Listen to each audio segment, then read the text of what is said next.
Shalom peuple de Dieu, na pesi no mote na kombo na Yesu. Lolenge to mesana koloba, to kabola liloba na Nzambe. Moi qui vous parle, c'est votre humble serviteur de Dieu, évangéliste Jules Imbanzia Ngango. I greet you all in the mighty name of our Lord Jesus, because the Lord is amazing. The one speaking is your humble servant of God, Evangelist Jules Imbanzia Ngango. I always tell people, do not get tired. Do not say, I'm tired. If you say, I'm tired, I don't know what to do. Who will do it for you? As the song say, the Lord is there for you. The Lord is in control of your life. It's the matter of yourself to give minutes, to give time to God for you to grab the blessings that the Lord is keeping every single day for you. Nzambe azana pona yo, Nzambe azo bongisela yo nyonso. Lolenge na loba kasi po yo zwa o Nzambe a bongisela yo esengeli o yikampiko. Yangala lelo tozoloba Nzambe atika bisote liboso ya banzambe ya bikeko. May the Lord must not leave us. There is a lot of people, sometimes they say God, but they don't know. People, they don't know who's God they praying. Men Nzambe atika yote liboso ya banzambe ya bikeko. Banzambe wakaja mpekba. Zangwana na koyemba nzembo oyo. Nzambe atika yote. Vraiment. Asimba yo, azala na yo, abatela yo, amona yo, na ba parcours na yo, nyonso. Lolenge asimba ki moto moko kati na Biblia. Nalobi ane oyo ezali ane ya manipulation te, mais ane oyo ezali ane ya victoire. I'm trying to tell people this year is not the year of manipulation.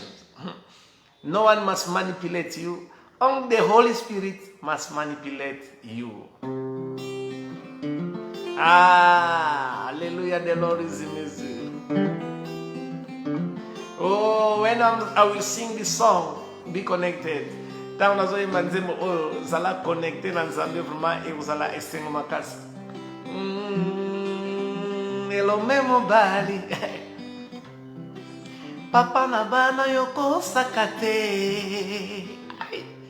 Yawe yoti kakana yo ata moto moko te masia. Yangala tolobi Yawe kotika bisote liboso ya banzamba bikeko. Yembelo memo bali.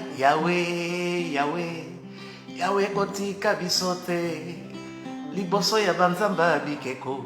Yawe kotika bisote. Yawe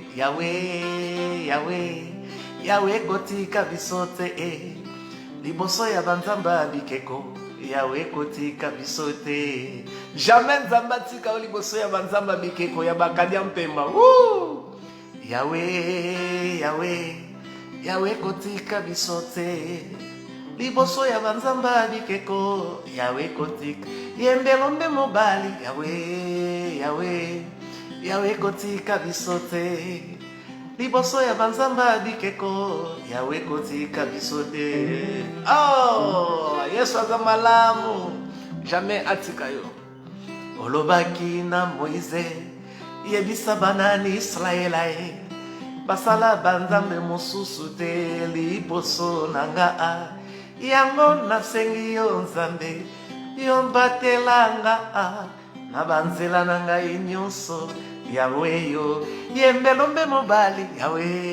Yawe papa kotika bisote liboso ya banzamba bikeko. Yawe kotika yemba papa na bana. Yawe kotika bisote liboso ya banzamba bikeko. Yawe kotika bisote. Yoka yolobaki na Moise yebisa banani Israelae basala banzambe mosusu te liboso nanga.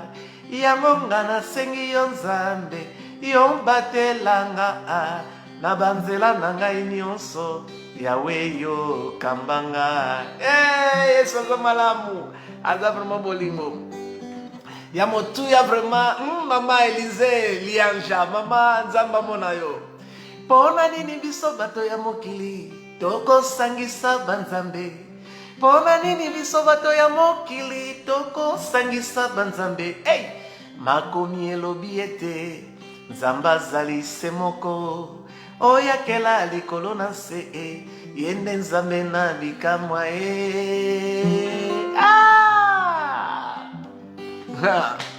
Pona nini biso bato ya mokili tokosangisa banzambe Pona nini biso bato ya mokili tokosangisa banzambe makomi elobi ete nzamba nzali se moko oyakela likolo na se yende nzambe na bikamwa yawe yawe yawe kotika biso te liboso ya banzamba bikeko yawe kotika biso te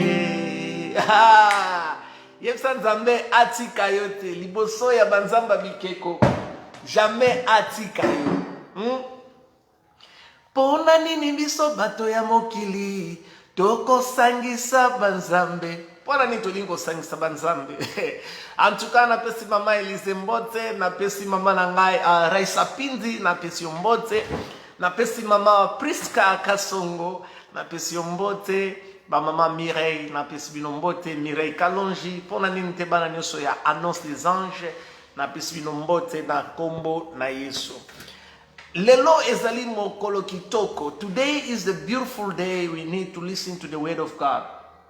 As I was saying, may the Lord control you. May the Almighty be with you. Mama nanga Elisette, oh, la femme strong, the strong woman of God.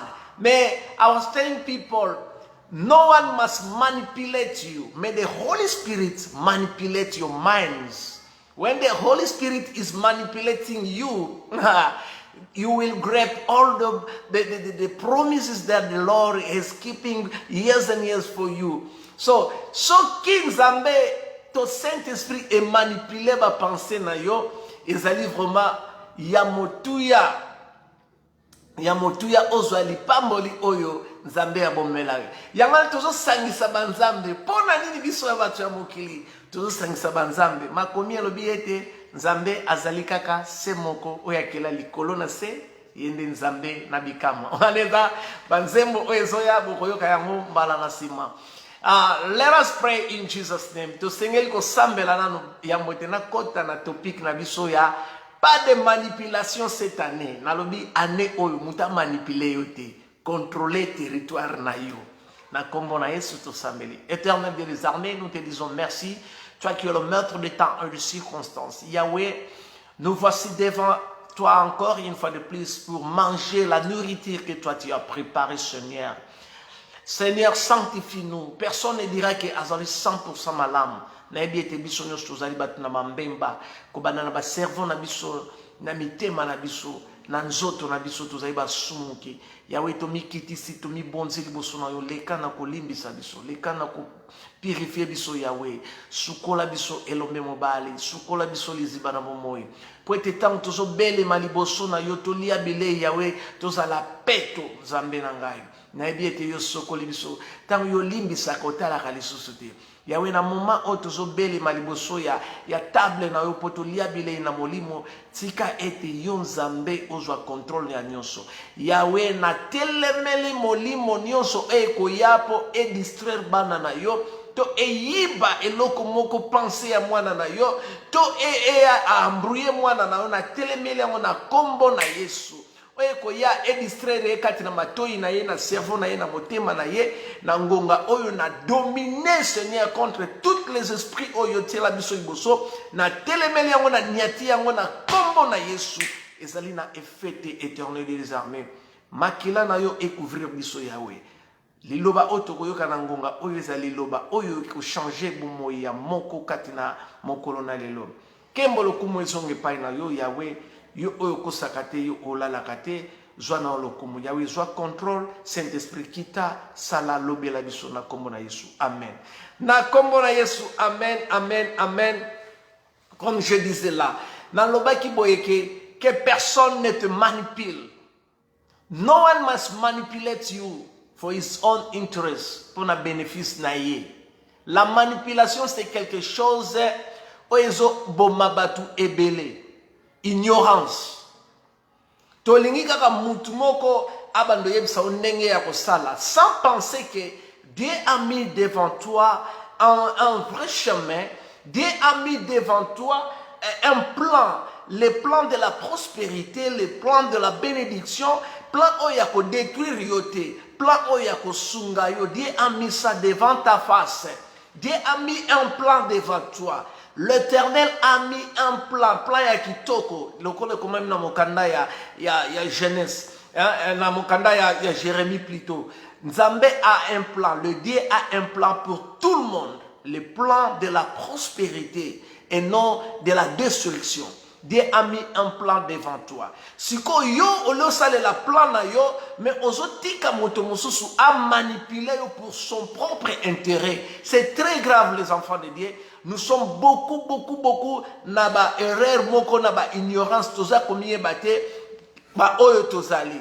Mais il y a un Dieu qui existe, le Dieu de miracles, le Dieu là que cet Dieu puisse lui révéler. Je vais vous raconter l'histoire vraie où ezalaki na kati na Bible. Okomona ke mutuana azalaki mandian pour abandai komiye bate. Circonstance où yazalaki na yango comme ça qui est mendiant, akoma lokola manipulé. Peut-être pe na simana ye batu mususu bandai ko profiter bilo moro boy pour un intérêt personnel na bango. Mais laissez-moi vous dire cet après-midi que personne ne manipule tes pensées. Laissez le Saint-Esprit contrôler tes pensées. Laissez le Saint-Esprit à diriger yo. Dans le Saint-Esprit azakati na yo azopesa yo direction oyo sengeli kolanda na musala na yo na libala na yo partout na ministère na yo. Donc ozotambola kolanda na lolenge nzambe alingi et non lolenge moto ya flèche moto na mosunineti yo na ngai tolingi wana ezali eloko moko très grave. Il faut refuser ça. Il faut refuser. Let the Holy Spirit, let God direct you. Let God show you the way. Is it right on in the Bible to the book of Jeremiah?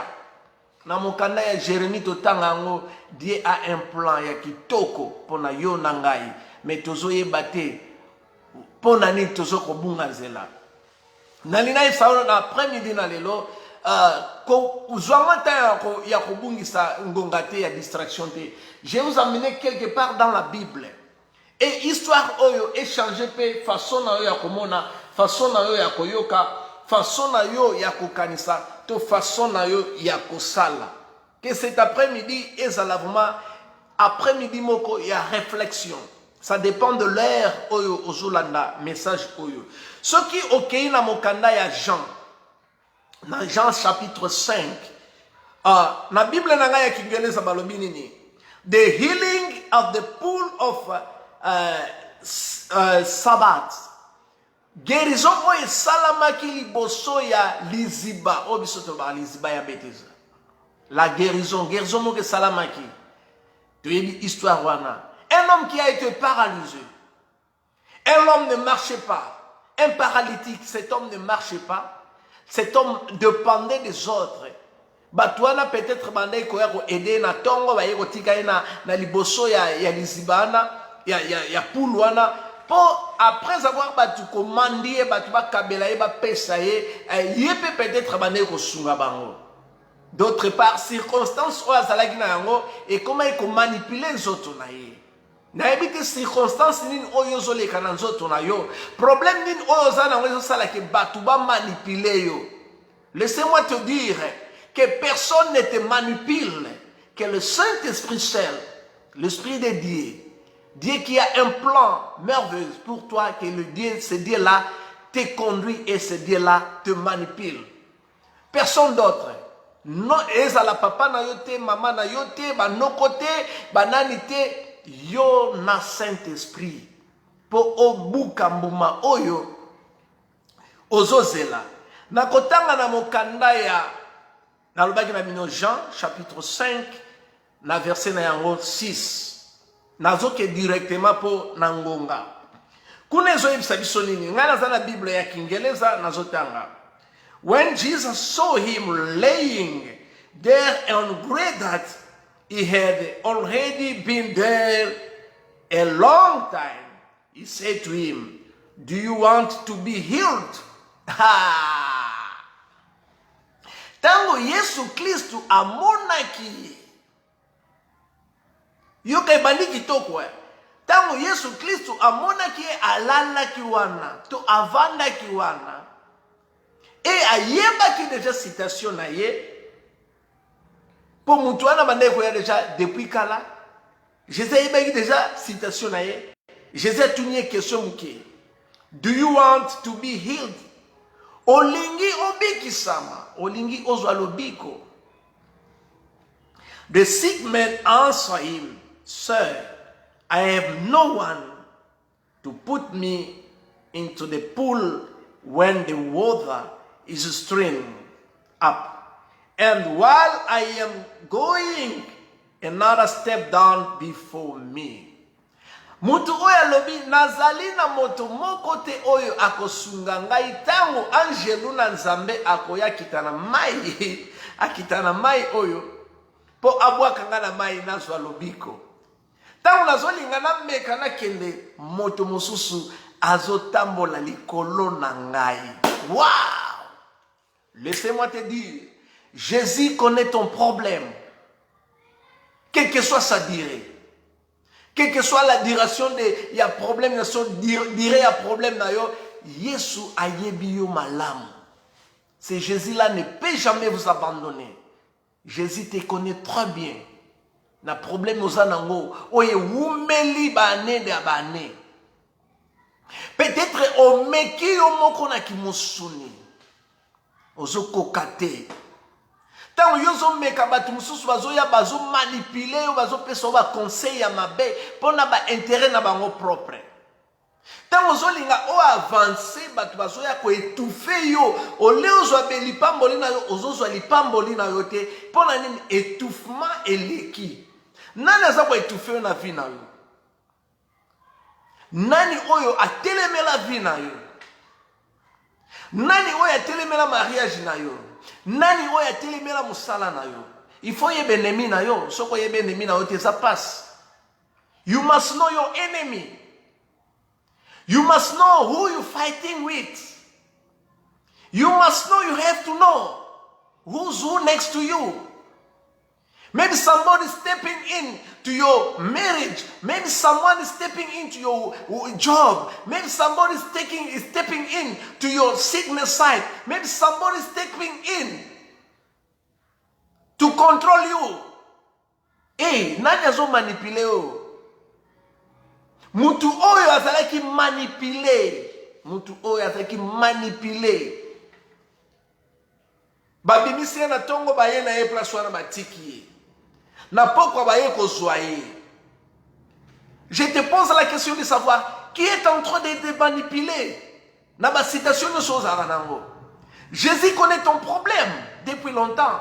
Dieu connaît ton problème. Mais la question est celle-ci. Qui te manipule? Nani azo contrôler yo? Si ce n'est que Jésus-Christ. Mon frère, ma sœur, ma maman Langaye, la maman Linda, la maman servante, ma maman Lisette, ma maman Pindi, que Dieu soit avec vous. Ne donnez pas l'accès à quelqu'un de vous contrôler. Ne donnez pas l'accès à quelqu'un de vous contrôler. Ou quelqu'un. Laissez que Dieu puisse vous contrôler. Tika et Nzambe a contrôlé yo. Ne sika mutamokili a contrôlé yo. Mutamokili ça a contrôlé yo. Aux adessi. Aux adessi. Qui te contrôle? Qui donne les ordres dans ta vie? Ozope samibeko ba ordre na vie na yo. Mutu oyo azaki na citation oyo awumelaki nango depuis kala. Awumelaki na citation oyo. Mais Jésus venait et Jésus a vu cette personne. Et Jésus a posé la question de savoir à cette personne. Olingi obiki sama. Tala siko batuni simple question. Tu veux être guéri. Na citation ozanango. Olingi ozwa lobiko. Na citation ozanango. Na problème ozokenango. Na libala na ona musala na partout. Olingi ozwa lobiko. Question Jésus azotuna yangwana. Simple question. Tu veux être guéri? Olingi obik sama. Mais yoka réponse ya moto oyo. Mususu pe. Il faut yeba lolenge ya koyanola. Alobi nini? nazana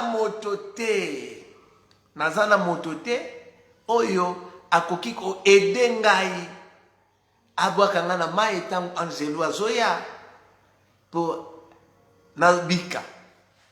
Mais Jésus savait nazotuna yo problème ozana yango ozolobake ozana moto te po ozwa solution nango. Mais que la Bible nous dit dans le livre de Genèse et de Jérémie plutôt que Dieu a un plan merveilleux pour tout le monde. Nous avons un plan qui toko pour la motonioso, plan ya prospérité, plan ya stabilité, plan ya nyonso, plan ya kobomate, ya ko détruire.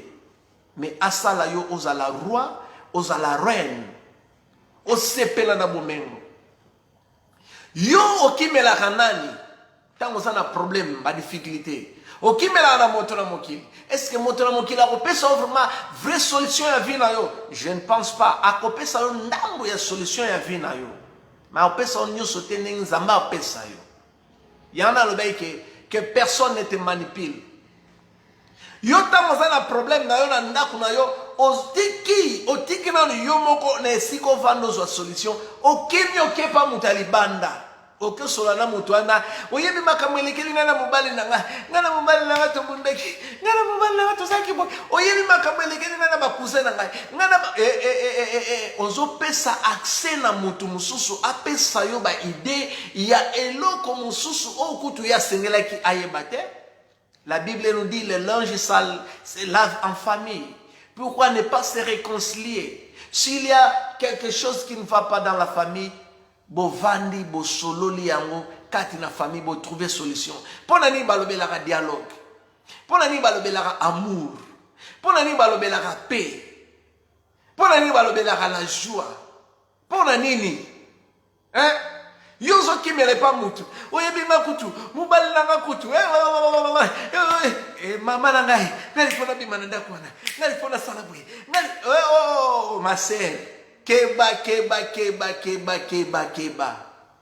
Mutu oyo yozo kimela. Oyebi te intention na yesa kani na ndaku na yo. Peut-être ya lingi yo bima ya ko remplacer ne sika wana. Tango oya ko remplacer angwanzami tango zoya lobi territoire oyo eza contrôlé pona ngai yo omoni yo kendaki na yo négligé mo omoni sikoyo yo moko fongoli porte okotisi mutu a manipuler yo tango manipuler yo sikoyo aboteli yo poste yeba sikoso mutu aboteli yo poste na musala sikoyo ezalaka pasi po ozongela sur na poste wana keba la manipulation. Tango yo yeli problème na ye, tango yena problème na yo, ye ayoki yo. Si on est sika pesa yo vraie solution, ye a profité a planter seed ya mabe na kati ya vie na yo. Atie idée na ye na ya mabe na ba pensée na yo. Po epesa yo lisusu kanda. Tango epesa yo lisusu kanda, c'est-à-dire otiki mobali na yo okei. Nakangi biloko na kepa na biso kende na yo oyebite alobi akende nenga zo kenda na ngaka chubu na yeko kota na récupérer peuple de Dieu to keba la manipulation so ki ba manipuler yo et s'il y a aussi le valeur on comme le quoi mitendo ba komo sakana na yo ba komo sakana na yo mutuma utili banda mon cher, moi sinon kuna temi na bakwena mutu moko boye ozomona petit wana donc na yebi sa depuis kala oyebi te intérêt ni mutu wana yo pesa rapport pas mobile na yo oyebi te intérêt ni mutu wana ye na ngwa pesa rapport pas mobile na yo mobile pe lokala za ne mutu ba tension petit wana lelo ngana mobare lelo akomona petit wana na olakisa eke ngana sa yaya ngape mon cher oboma libala na yo mutu mso ye remplacer ngwa ya no soma bato bele bazo bungisa misala mutu azoloba ke ngai vraiment boulot na kotika ngwa boswana futa bien te azelika oyo phrase oyo lobaki wana pona ye peut-être asali yango nini asali yango voice akeyo sa boss yoka o mutu wana wanoloba abando critiquer au boss boss pa yo ki ngalobi na wana l'occasion pe ya olongola ye alongoli a remplacer na position ya musala na yo olelo leli Mais tala mutu oyo lolenge mutu oyo alobaki peut-être biso mpe tozala na baquestion wana towana mutu moko te ya kosunga ngai mutu moko te asalisa ngai abwaka ngai na piscine oyo mpo nazwa guérison. Mais laissez-moi te dire, la solution est là. Solution est allée. Solution est à Jésus. Il faut y avoir Jésus dans la spiritualité. Et cet homme ici voyait Jésus dans la chair. Na kimosuni, na flèche. Mutu wa monaki Jésus na flèche. Maïba yite qu'il fallait qu'il y ait une dimension mususu à découvrir nani oya zolo banangaye. Tikana ebisayo. Il faut y avoir nani oya zolo banayo. Soko yebi nani oya zolo banayo. En tout cas, okoyeba lolenge ya kotambola. Soko yebi ki oya zala kote na yo. Il faut y avoir monguna na yo. Tanto bengana, au nom de Jésus. Au nom de Ozo bengana nani au nom de Jésus. Il faut tanga démon na komona. Oh Seigneur, il faut tanga mutwana na komona. Ce qui démon ya célibat obi, yo démon ya esprit ya célibat na vie na ngai nakangi yo. Okangi na. Il faut aza mastana ote. Il faut kangaye ne basoda ba so bakangi basoda bakangi ne infraction. Donc yo kangi na infraction net ya libala na. Yo démon ozo ya kotia trouble na libala na nga nakangi yo na kombo na Yesu. Lolenge nakangi yo. Kadiampemba lolenge nakangi yo. Par le nom puissant de Jésus. Yo mo il faut yeba côté no wakaye baloba balie le lié ya riz siko yo wakaye wa il faut yeba eloko nini ezolekela na vie kozala ate kiyendi oh non de Jésus to bien oh bengana molimo moko tango zo bengana il faut zala ba précision zala na précision mutu oyo azalaki na précision mingi te po ayeba ki Jésus te. Mais laissez-moi te dire problème oza na ngesa lokola ya mutu oyo. Alors, mutu autant voyez comprendre que guérison est là Jésus. So autant il sous Bible au comprendre.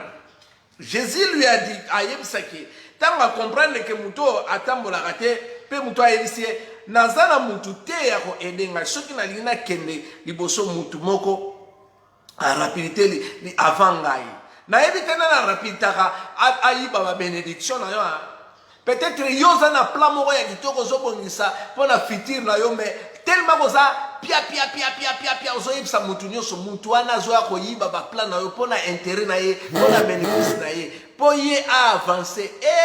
Mon frère Keba, ma sœur Keba, avant pesa mutu plan na yo il faut tala mutu nini ona swana il faut tala état d'âme ya mutu wana aza nani na kata famille na ngai aza membre famille na ngai to azaka mutalibanda po oyebi attention na yete yo bongisi plan na yo mon cher nazaki kutu moi musala mobwe nazolinga kuna ke luka moi musala peut-être siko ye lokola na mutema na sala tazo sepela pete tangu yozo bane nazo ke luka musala sala est-ce qu'il y a sepela te akenegara akoma chômeur pene tsingai Keba ma sœur Keba mon frère la manipulation Keba na spiritualité que personne ne te manipule, que Jésus te manipule, que Jésus te contrôle, que le Saint-Esprit te manipule, que le Saint-Esprit te contrôle. La manipulation. Mutu oya pesi rapport neni bosa Jésus alobi nazana mutu te ya kobwa kangana mai nazana mutu te ya kosunga ngai. Mais Jésus but nazotanga siko na anglais but Jesus said to him, get up, take your bed and walk.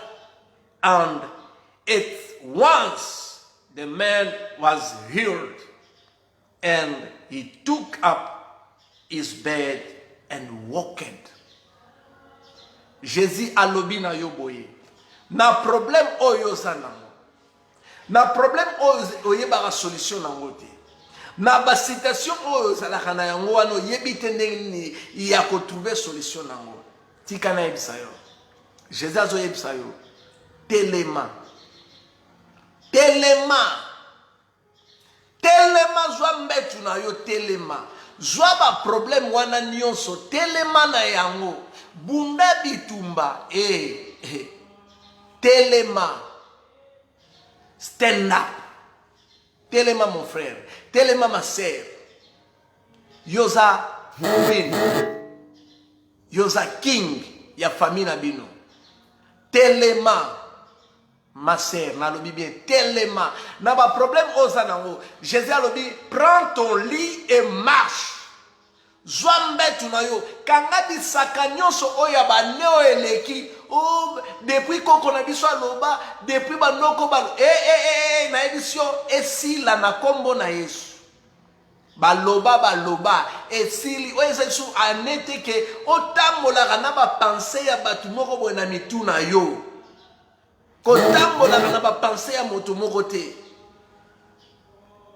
Tambola na pense ya Nzambe. Révoltez mon frère, révoltez ma soeur. Tell them to stand up. Take your bed. Walk.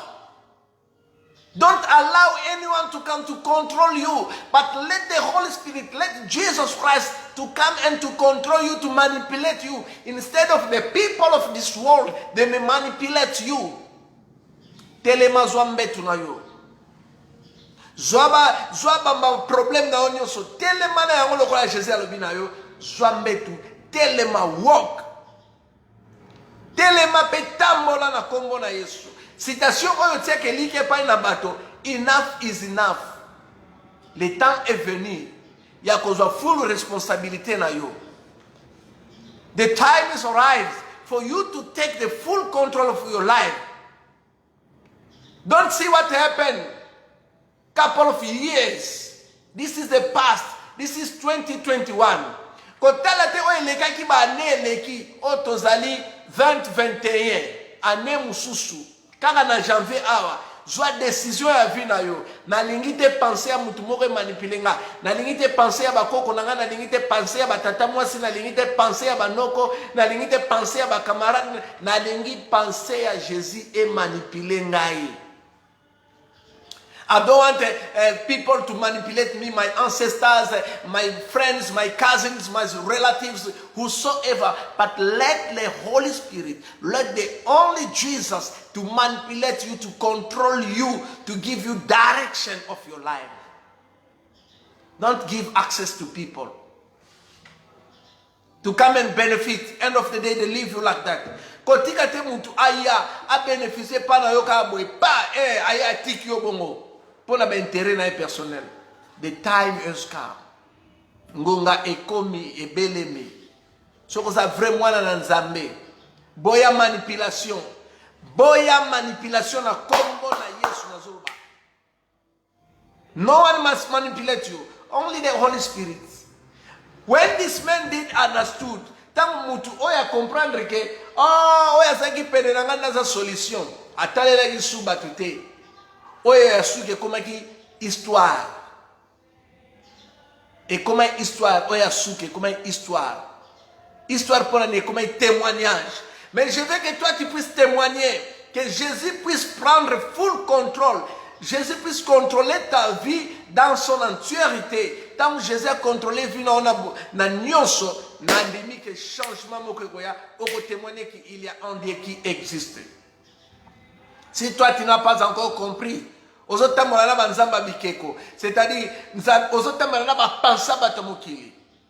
ah, mais Yahweh atika yote atamo kolomoko, liboso ya banzamba bikeko. Yahweh yefsa Moïse, yefsa bana na Israël. Basa banzambi mususu te, liboso na ngai. Est-ce que bana Israël wana, nini esala ike babunga nzela? Nesiko bako kenata semaine moko, ba betyango ba anebele. Pona nini bakotisa ki penser ya batu mususu na mituna bango. Que personne ne te manipule ma soeur, que personne ne te manipule mon frère. La guérison est là. Solution zawana. Ton travail est là. Mais c'est question de toi-même. Oye bana ko contrôler le lemo na yo. Mutu oyo tanga yeba ki secret à Jésus-Christ. Ah, alors ben non.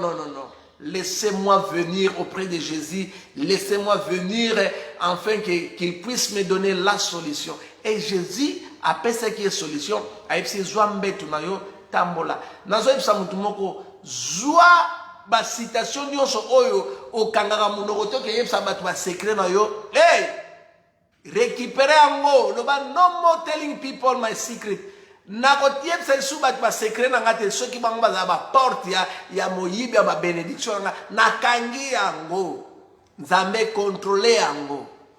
Et tu verras ce que ce Dieu là va faire. Tu veux la guérison, suivez Jésus. Tu veux le travail, suivez Jésus. Olingi libala, landa Yesu. Olingi lobiko, landa Yesu. So landi mutamokili, apesa solution te. Mutamokili a osala elo msusu, o regreto lobi, soki na yebaki, ils a déjà retard. Si je savais, ils a déjà retard. Soki na yebaki, ils a retard. Le kolo yebaki te, ozalaki na ignorance, yango wana. Mais tika Nzambe a contrôlé. Tika Nzambe a zwa lokumu. Que personne ne te manipule. Que le Saint-Esprit a manipulé.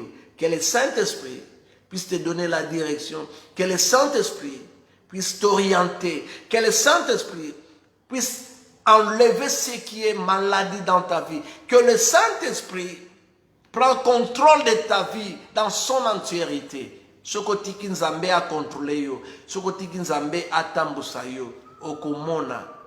Eloko moko ya motuya ya kitoko. Ekoya liboso na yo. Etango ekoya bato mokili ba okamwa. Ne donnez pas l'accès à toute personne. Ko fongo la porte te na mutu nyonso aya kota na vie na yo pour son intérêt. Keba. Tika Saint-Esprit. Jésus azala kati na yo. Na nyonso oyo zosala. Tambola na pensée ya Nzambe, ko tambola na pensée ya moto mokili te. Tango mutu oyo paralytique wa bano tambola na pensée batu.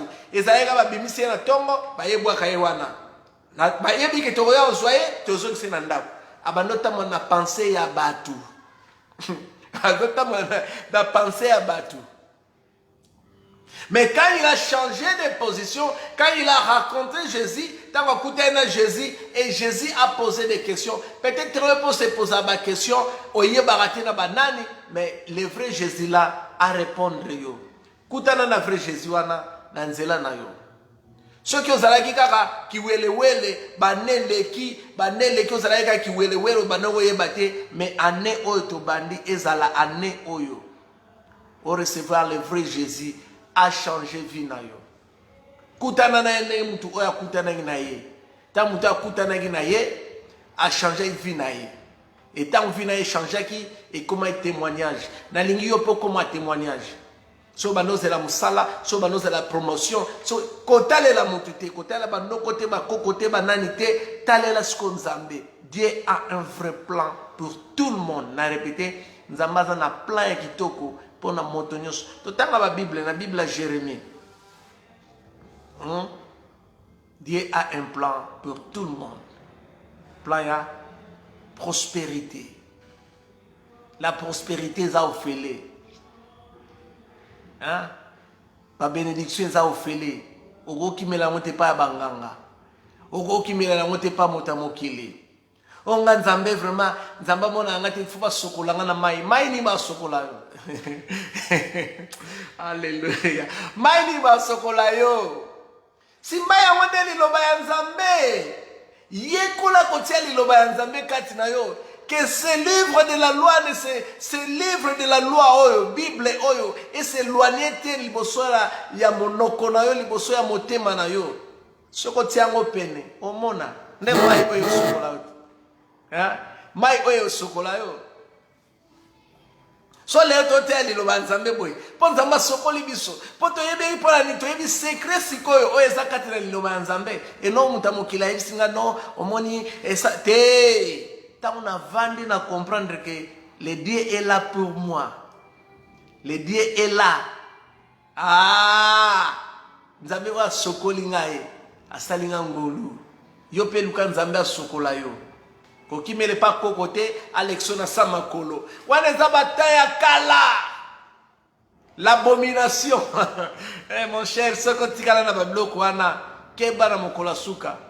liloba nzambe ekosa te liloba oyo ekosa te ezongisi na nzela nalinga mokanda oyo ya ecclésiaste elobi nini yambo te otia lokolo na ata na etonga na église yambo te ofungola munoko yambo te offrir ata offrande keba keba pense na yo nzambe atambusa yango Saint-Esprit atambusa yango ntango Saint-Esprit atambusi yango nzambe atambusi yango solution makambo na yo ezwami mais soki moto mokili atambusi yo oza na badéception okoyeba te osala nini kuta okofuta ata banyongo mosusu te oya kufa na batension ya pamba ba-AVC okufi mais que le Saint-Esprit te dirige que le Saint-Esprit marche avec toi nzambe azala na yo c'était un petit temps avec Jésus-Christ soki olingi otanga malamu okena mokanda ya Jean chapitre 5 verset 6 okiti na se tosambeli na kombo na Yesu tika ete nzambe azala na bino éternel des armées telobi merci mpona mwa ngonga oyo moke un petit temps avec Jésus-Christ yo ozali guérison nalingi ete oguérir motu moko nalingi ete opesa motu moko mosala nalingi ete opesa motu moko libala nalingi ete otia kimia na ndako ya motu moko nalingi ete opesa kimia na motema ya motu moko soki motu moko aza na cancer aza na tuberculose motu moko aza na diabete motu moko aza na AVC motu moko aza na coronavirus motu moko aza na malade moko incurable balobi aobika te nalobi yo nzambe sala miracle sunga bango mpo oyolaki biso yo ozali nzambe oyo akosaka te osalaka miracle na ntango na yo mpe na ngonga na yo yawe yawe tomitiki epai na yo yawe na ngonga oyo olesi biso tika ete liloba oyo ekoma liloba oyo ekotikala grave na mémoire na biso po ete tolanda yo nesika tolanda pensée ya moto mokili kasi tolanda pensée na yo yo tambusa biso po ete totémoigner que il y a un Dieu qui existe yawe couvrir biso na makila na pokwa na lelo le reste ya programme zwa contrôle yawe tambola na biso bisika tozokende yawe bandoto na biso tango tokolala eza bandoto kitoko tobanga yo libela na biso libela na libela kumisa masanjolama na kombo na Yesu amen na kombo na Yesu amen moi qui était devant vous liboso na bino votre humble serviteur de Dieu évangéliste Gilles Imbanzia Ngango nzambe abatela bino nzambe azala na bino nakoyebisa bino soki ozwi mpe chance kabola image oyo ekosunga makasi kabola yango na bayike bameka mpe lisusu kokola na kati na mateya soki ozwi mpe chance lisusu okoti na page na ngai ya YouTube osabone osubscribe ekozala vraiment kitoko aimer la page et partager la page commenter pourquoi pas ne commenter commenter te vraiment commenter et ceux qui peuvent avoir remarqué ali osali pe remarque ekozala bien pour mosala ya nkolo ekende liboso en tout cas nzambe azala na bino tomonani lisusu na banzi poso oezoya avec un petit temps avec Jésus-Christ. Que le Seigneur soit avec vous. Nzambe azala na bino. May God bless you more in Jesus' name. Amen.